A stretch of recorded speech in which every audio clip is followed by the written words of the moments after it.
અમને ગુજરાતીઓને કોઈ પણ સંજોગોમાં કોઈ પણ પ્લેટ આપી દો ને તો છાશ તો જોઈશે જ. છાશ વગર ચાલે જ નહીં. સાચી વાત ને? વડોદરાનું તીખું તમતમતું સેવસળ હોય કે અમદાવાદના ગરમા ગરમ ઇડલી સંભાર હોય કે પછી રાજકોટના દાલ પકવાન કે સુરતનું કોઈ પણ ફરસાણ આપી દો, છાશ તો જોઈશે જ.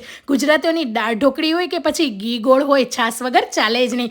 વાડીએ ગમે તેવા પ્રોગ્રામ હોય કે પછી ભજીયા હોય પણ છાશ તો જોઈશે. અને કઢી છે ને એ તો છાશની જ બનેલી હોય મારા વાલા, તો પણ છાશ તો જોઈશે જ. અને છેલ્લે ગમે તેવી મીઠાઈ હોય ને તો મીઠાઈ ખાધા પછીના 10 મિનિટ પછી પણ છાશ તો જોઈશે. તો આજે આપણે એકદમ ટેસ્ટી એવા છાશના મસાલા ક્યુબ બનાવીશું. છાશના મસાલા ક્યુબ બનાવવા માટે 500 ગ્રામ જેટલા ફુદીનાના પાનને સારી રીતે સાફ કરીને મિક્સર જારમાં એડ કરી લઈશું. 1 મોટી ચમચી જેટલા આખા મરી, 1 ચમચી જીરું, 2 ચમચી મીઠું, 3 ચમચી સંચળ, 1 ચમચી જેટલો શેકેલા જીરાનો પાવડર અને 1 મુઠ્ઠી જેટલા લીલા સમારેલા ધાણા એડ કરી લઈશું. થોડા એવા મીઠા લીમડાના પાન અને અડધો કપ જેટલું પાણી એડ કરીને એકદમ ફાઇન પેસ્ટ તૈયાર કરી લઈશું. કોઈ પણ ઘરમાં રહેલા મોલ્ડની અંદર આપણે એડ કરીને ફ્રીઝરમાં સેટ થવા દઈશું. તો એકદમ ટેસ્ટી એવા છાશના મસાલા ક્યુબ તૈયાર છે. હવે આ ક્યુબને છાશની અંદર એડ કરવાથી અને શેક કરીને પીવાથી ઉનાળાની ગરમીમાં પણ રાહત આપે એટલા સરસ અને ટેસ્ટી એવા આપણા મેજિકલ ક્યુબ તૈયાર છે. તો બાળકોને પણ તમે આ રીતે ક્યુબ કરીને ફ્રીઝરમાં સેટ થવા માટે મૂકી દેશો તો બાળકો એની જાતે છાશની અંદર એડ કરીને પી લેશે.